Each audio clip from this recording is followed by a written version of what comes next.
What's up, Nerdyverse? I'm Daddy Louie, and in this video, we're taking a look at a game called Mouse, Cheese, Cat, Cucumber. So stick around.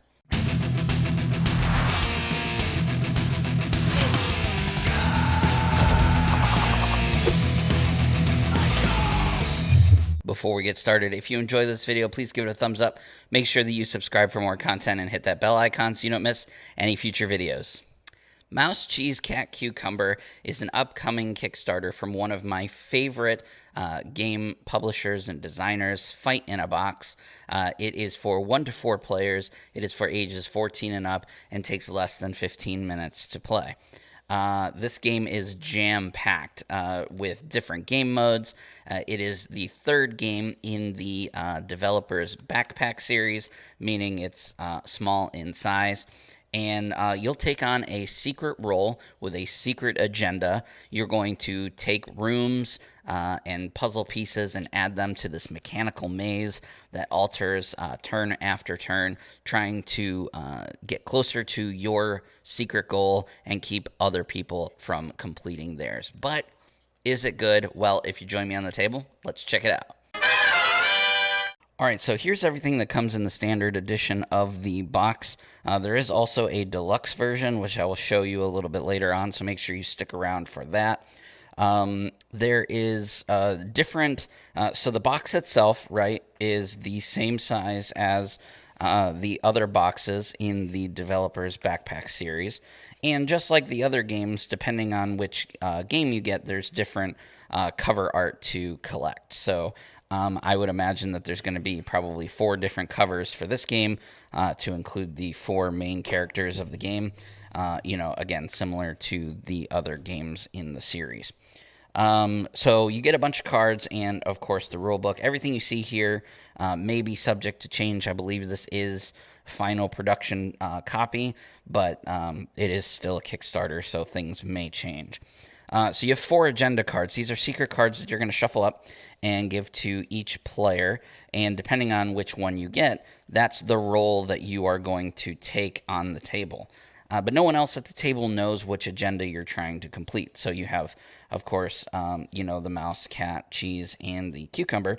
So depending on which role you have a different objective in order to win the game. So we'll talk about that a little bit more as we go. So then, of course, we have the characters. Each of these characters has a name and a backstory. It's really, really cool. The mouse, cheese, cat, and the cucumber. And the box, which I showed you. And then these are all of the room cards. The room cards have, as you can see, different art on them. That's useful and going to be important for the solo mode, as well as the puzzle. This game is also a puzzle. And then there are cogs on that, on the rooms, that will, have you rotate other pieces on the table, which we'll talk about in a minute. So, a lot of really cool, the art is amazing, and a lot of really cool stuff here. I'm going to show you the multiplayer game. I did mention that this is a 1 to 4 player game. The solo modes are very different from the actual multiplayer game, and there's also a puzzle mode as well. So I don't have time to go over everything, so we're going to take a look at the multiplayer, and let me show you how it plays. Okay, so because of my limited space here, I'm not going to be able to show you the full top-down view of what the table may look like, but this is a pretty good representation. At the beginning of the game, you're going to set out the mouse and the cheese, as well as 2 room pieces that have walls that look like this. So you're going to have a corner wall piece here with a diagonal, and then you're going to have a wall straight through with walls on each of these sides. These are actually walls. And you're going to place them like this. Then you're going to shuffle up the rest of the cards. You're going to take the bottom 3 cards and shuffle the the cucumber into those last 3 cards. So the cucumber will always be one of the last 4 cards in the pile. And then you're going to put the cat somewhere randomly in the middle. Then you're going to lay out 4 tiles like this, with the draw pile next to it. And then you're going to shuffle up those agenda cards, and you're going to give 1 to each player. They are going to be a secret for that player and that player only. until they decide that they want to reveal it for that once per game ability. But then, of course, everyone at the table knows which role they are taking and which character they are trying to win with. All right, so on your turn, play goes in a sequential order. So you first have the opportunity to reveal your role. That's by taking your role card, flipping it over, and then you get that once per turn ability. So for example here, if I was the mouse and I was trying to complete the mouse's objective, I could reveal this card here and say, reveal on this turn, you may utilize mouse holes. So there are mouse holes in the game. You can see one right here. And the mouse can go through the mouse holes to get to places they wouldn't normally be able to get to. That's the mouse's ability. But again, you don't want to reveal this until you're absolutely needing to use it, because other players then know that you are playing as the mouse, and they can take advantage of that, trying to stop you from completing the game, completing your objective for the game. The next thing that you can do, whether you choose to do the reveal or not, is place. So you're going to take a maze card, a room card from the conveyor belt here. There'll always be 4 cards on it. And you are going to pick one and add it to the maze. Now, when you add it to the maze, let's just take this one for example. It must be placed either up, down, left, or right. It can never be placed diagonally, so it can't be placed like this. So, for example, it must go here, here, or here, here for this. Once you place it, you then use the cogs that are on it to rotate the rooms that are attached to that card. So, for example, this room right here, let's say I wanted to place it trying to figure out how to do this. Let's say I wanted to place it like this. It has a cog that goes this way. So I place it here, which would then force me to lift this card and turn it once that way, because that's the direction that the cog is going clockwise. And then that room goes like that.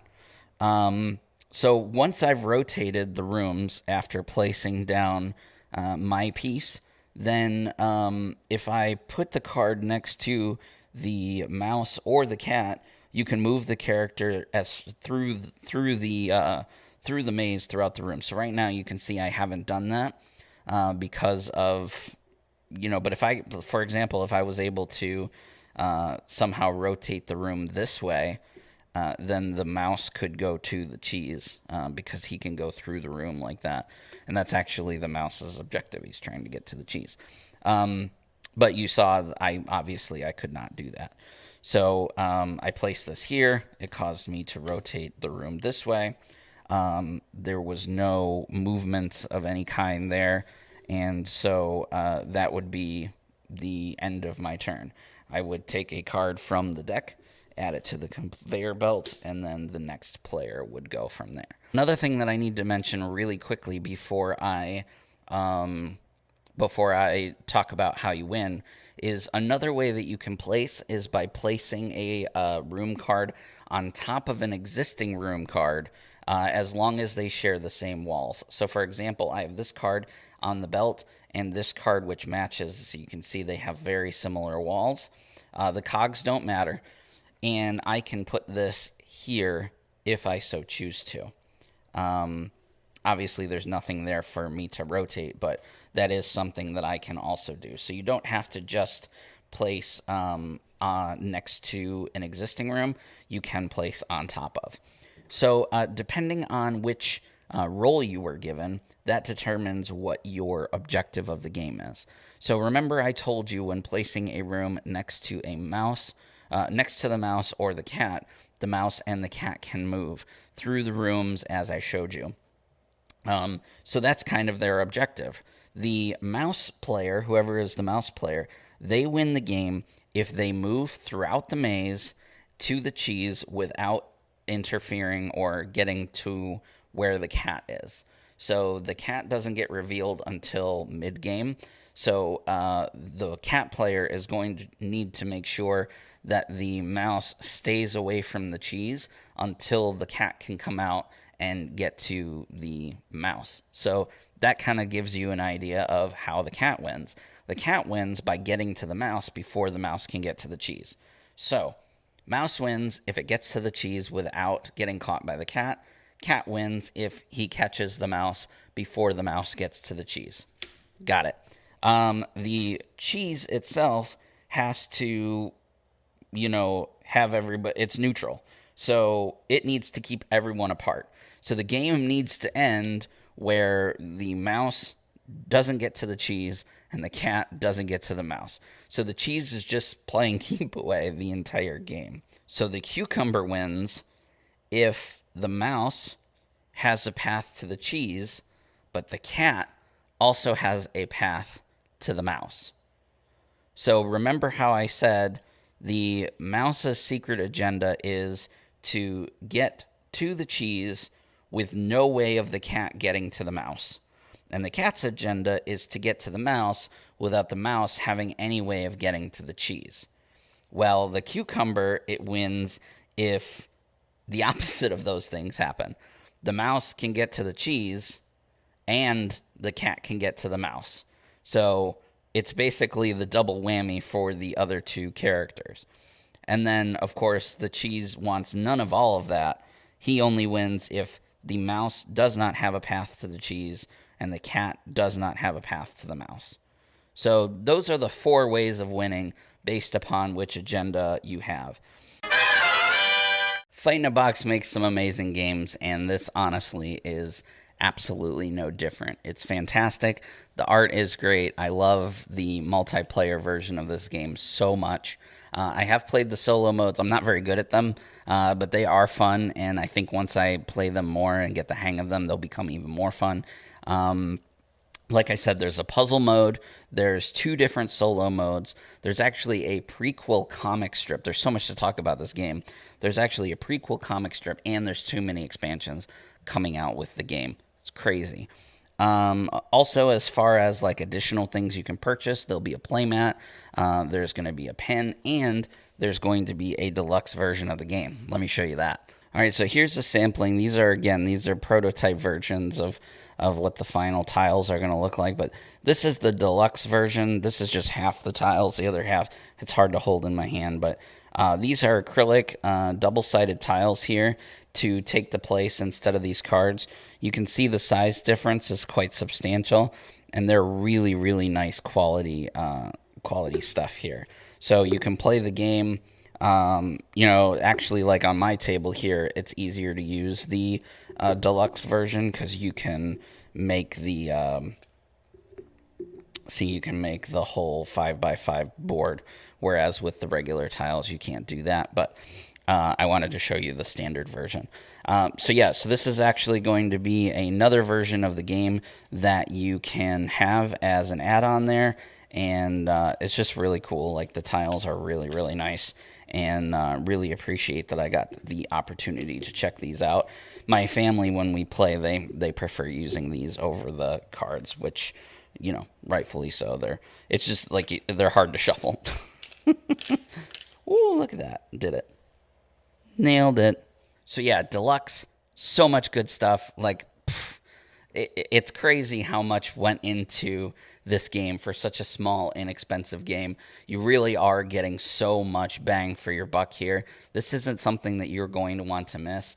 I also want to mention that right now they're doing a series of free challenges completely unassociated with the Kickstarter. You do not have to participate in the Kickstarter to participate in these challenges. You can find all of that on their website. But the winner of these challenges are actually going to be added into this universe, added into this this product, and into maybe future products that they might be having set in this universe. So don't sleep on that. If you want to be immortalized as a character inside of a game, yes, please. Go over to their website. I'll leave links to everything in their description for your opportunity to try and do that. Also, if you want to try out this game, you can do so for free on the new gaming platform known as Sovranti. Sovranti. And if you message the Fight in the Box crew, probably over on their Facebook page, somebody from their team would actually be willing to show you how to play the game. So this is an opportunity for you to interact with the developers of a game and stuff like that. like I said at the very beginning of this video, Fight in a Box is one of my favorite developers, and that's just one of the many, many reasons why, because they're willing to go out of their way to teach their own games and stuff like that. It really adds an extra element to it, in my opinion. But anyway, don't sleep on this. Mouse, Cheese, Cat, Cucumber, coming to Kickstarter very soon. Links to everything in the description below. Go and check it out. What do you guys think? Let me know down in the comment section below. If you want to see more from the Circle of Nerds, you can check out all of our social media. We have the Facebook, the Twitter, the Instagram, and we have TikTok, all at Circle of Nerds. We have a brand new podcast coming out very, very soon. You can find that right here on YouTube or anywhere that you enjoy listening to podcasts. And if you would like to see some exclusive Circle of Nerds content, make sure that you check out our Patreon at patreon.com/circleofnerds. Anyway, guys, that's all from me. I'll see you in the next video.